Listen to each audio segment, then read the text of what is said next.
वास्तव में यहाँ खड़ा रह के दो शब्द बोलने की मेरी पात्रता यहाँ नहीं है। केवल संतों की आज्ञा है, इसलिए मैं खड़ा हूँ। क्योंकि धर्म के बारे में, भक्ति के बारे में इधर उधर से सुन के पढ़ के थोड़ी सी तोता रटंत कर लेना, ये तो कर सकता हूँ, लेकिन जहाँ भाव भक्ति अनुभूति से संपन्न महापुरुष बैठे हैं, उनके सामने इन सब बातों के बारे में कुछ बोलना, ये दुस्साहस भी होगा और ये क्षमता भी नहीं है। परंतु देश राष्ट्र का काम मैं करता हूं और हम सब जानते हैं कि हमारा राष्ट्र ही धर्म के लिए बना है। उसका निर्माण ही इसलिए हुआ कि समय समय पर दुनिया को धर्म ज्ञान से हम आलोकित करें, अपने जीवन से लोगों को ये धर्म जीवन कैसे जिया जाता है इसकी शिक्षा दे। एतद्देश प्रसूतस्य सकाशादग्र जन्मनात् स्वम स्वम चरित्रम शिक्षेरन पृथिव्याम सर्वमानवा। अपने अपने चरित्र की शिक्षा हमको देखकर दुनिया ग्रहण करे, ऐसा हमारा जीवन हो। तो बात वही है, करने की बात है। और कृति तो सबको संभव है, यंत्रवत भी हो सकती है, भाव भक्ति से भी हो सकती है। भाव भक्ति से होती है तो वो कृति मुक्ति की ओर ले जाती है। यंत्रवत होती है तो भी नुकसान नहीं है, क्योंकि एक नियम में चलते हैं तो सदा उस कृति की उन्नति ये संभव होती है। रास्ता भटकता नहीं है आदमी, इसलिए कृति करने की बात है। दीदी माँ ने कहा थोड़ा थोड़ा कुछ करें। ये हमारा पंच परिवर्तन का जो कार्यक्रम हम आजकल बता रहे हैं, वो थोड़ा थोड़ा कुछ करने वाला ही कार्यक्रम है। हम जानते हैं, सभी संतों ने उल्लेख किया है, देश की आवश्यकता है, भेदभाव मुक्त भारत चाहिए। हिंदू समाज कभी किसी दूसरे के वीरता से, शौर्य से, बल के कारण हारा नहीं है। जब पराजय हुई तब फूट के कारण हुई, और कोई नहीं।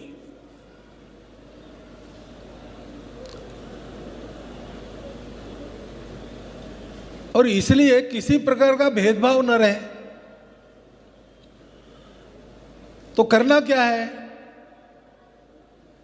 तो आचरण से शुरू करना है। तो अपनी दोस्ती जोड़ना है। हम जहां रहते, जितना संचार करते, उसमें जो समाज रहता है उसको हम तो एक मानते हैं, पूरा हिंदू समाज एक है, लेकिन दुनिया उसमें कई प्रकार देखती है, भाषा के, जाति के, पंथ संप्रदायों के। तो दुनिया जितने प्रकार हिंदुओं के मानती है, उतने प्रकार के हिंदुओं में मेरे अपने मित्र होने चाहिए, मेरे अपने कुटुंब के मित्र कुटुंब होने चाहिए। आना जाना, उठना बैठना, खाना पीना, साथ में सुख दुख में भाग दौड़ आदि जो व्यवहार मित्रों का आपस में होता है, मेरा उन सब के साथ होना चाहिए। कार्यक्रम करेंगे, भाषण सुनेंगे, भाषण देंगे, ये तो होते रहेगा। पर्व त्योहार एकत्र मिलकर करेंगे, महापुरुषों की जयंती पुण्यतिथि मिलकर करेंगे, ये तो होता रहेगा। लेकिन पूरे जीवन में अगर ये आना है तो हमको जोड़ना पड़ेगा मित्रों। ये जोड़ने का संदेश हमको मिला है। भगवान रामानुजाचार्य जी ने यही संदेश दिया। जब उनको कहा गया कि ये जो मंत्र दे रहे हैं आपको, वो मंत्र सबके लिए नहीं है, अधिकार संपन्न लोगों को ही देना है, क्योंकि मंत्र इतना मुक्तिदायक है कि जो इस मंत्र को सुनेगा वो मुक्त हो जाएगा। तो वो आकर महाद्वार के ऊपर चढ़ गए और वहां से जोर जोर से चिल्लाकर उन्होंने सबको बताया, भीड़ को बताया कि ये मंत्र है, इस मंत्र को सुनो। जब उनको कहा गया कि ये तो आपने गुरु की आज्ञा का भंग किया और ये पाप हो गया, आप नरक के भागी बनेंगे, उन्होंने कहा ठीक है मैं अकेला जाऊंगा नरक में, लेकिन ये तारक महामंत्र है, ये सुनेंगे तो इतने सारे जीवों का कल्याण होगा, वो सब मेरे अपने हैं, तो मैं अकेला जाऊंगा नरक में, उनको तो मुक्ति मिलेगी। ये भाव है भक्ति का संदेश, समरसता का संदेश रामानुजाचार्य जी ने स्वयं के जीवन से दिया है कि अपने स्वार्थ की हानि करके भी अपनों के स्वार्थ की हानि नहीं होने देना, क्योंकि सब अपने हैं। और करने की प्रेरणा भी तभी मिलती है ना, जो पराया है, जो अपना नहीं है, उसकी चिंता करने की बुद्धि सामान्य आदमी को क्यों होगी।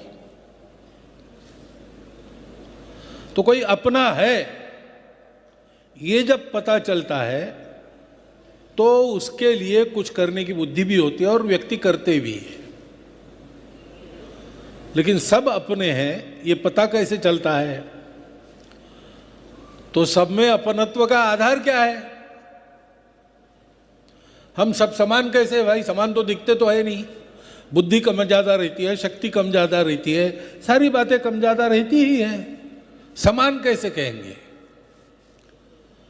तो ये जो ऊपर की बातें है, ये ऊपर की बातें बदलती रहती है, हर जन्म में बदलती है, एक जन्म में भी परिस्थिति समान नहीं रहती। परंतु एक बात जो न बदलने वाली है, जो सब में है, ऊपर की विविधता बदलते रहती है, अंदर की एकता सदा है, पहले भी थी, आज भी है, कल भी रहेगी। उसके साथ जुड़ जाओ तो पता चलता है कि सब मेरे अपने हैं। एकांत में आत्म साधना, स्वयं को पहचानना, स्वयं के अंदर ये जो चैतन्य है, जो विश्वव्यापी है, सर्वत्र है, उसको देखना और उसी को सब में देखते हुए उनकी सेवा परोपकार में अपना जीवन लगाना। सुदामा महाराज जी का भी यही संदेश है जो उन्होंने अपने जीवन से बताया, यही समरसता का संदेश है। कुटुंब प्रबोधन भी इसी के लिए करना है। हमको अपने कुटुंब की परंपरा, अपने देश की परंपरा अगली पीढ़ी को बतानी है। हमारी परंपरा क्या है? यही हमारी परंपरा है।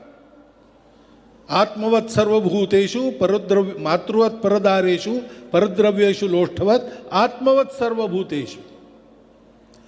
ये व्यवहार हमारे संस्कृति ने सिखाया है, वही हमको अपने कुटुंब के नए बच्चों को पढ़ाना है। उसके लिए बैठना है, हफ्ते में एक दिन इन सब बातों की चर्चा करनी है, उनको प्रवृत्त करना है। अपने लिए रोज करते हो, अपने परिवार के लिए भी रोज करते हो, समाज के लिए भी रोज कुछ करो। पर्यावरण को ठीक क्यों रखना है? क्योंकि पर्यावरण और हम अलग नहीं है। पश्चिम मानती है कि हम सृष्टि के स्वामी हैं। हमको हमारे पूर्वजों ने बताया है और वो सत्य है कि हम स्वामी नहीं हैं, हम अंग है, सृष्टि के हम अंग है। अंगांगी भाव से हम और सृष्टि एक ही है। तो सृष्टि के प्रति अपनापन भी ऐसे ही आता है, उस सत्य को देखते हैं। तो शाकुंतल में वर्णन है, शकुंतला जी जब दुष्यंत के यहां जाने के लिए हुई तो वर्णन है कि वहां के लता पल्लव भी रोने लगे, फूल कुम्हलाने लगे, क्योंकि रोज उनको पानी देने वाली, उनका लाड़ प्यार करने वाली शकुंतला अब जा रही है। अब सृष्टि में ये चैतन्य देखना और ये संबंध देखना, ये किसकी कल्पना में आता है? जिसको ये बात मिली है उससे जुड़ना, वही भक्ति है। जुड़ने में ही भक्ति है। उस जगह जुड़ते हैं तो बाकी सब छूटते जाता है। सत्संग इसीलिए महत्वपूर्ण है। जो लोग जुड़े हैं, जिनका बाकी सब छूट गया है, उनके संगति में रहेंगे, हम भी वैसे धीरे धीरे बनेंगे। ये भक्ति महत्वपूर्ण है। काम होने के लिए ज्ञान चाहिए, कर्म चाहिए, लेकिन भक्ति के बिना ज्ञान रावण का ज्ञान हो जाता है। रावण कोई कम ज्ञानी नहीं था। और भक्ति के बिना कर्म विक्षिप्त कर्म, पागलों का कर्म हो जाता है। ज्ञान और कर्मों का ठीक परिणाम चाहिए। अपने जीवन में शांति आनंद, दूसरों के जीवन में शांति आनंद, ये अगर अपने ज्ञान के बल पर, अपने कर्म के बल पर हमको करना है और करना ही है, तो फिर भक्ति चाहिए। और इसलिए भक्ति एक शक्ति है।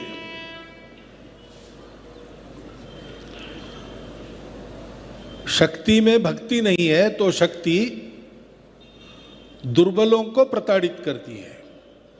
जिनको सताया जाता है उनको और सताती है। जैसे कहते हैं, विद्या विवादाय धनम मदाय शक्ति परेशान परपीडनाय। विद्या मिली तो विवाद के लिए उपयोग किया, धन मिला तो मदान्ध हो गए, और शक्ति है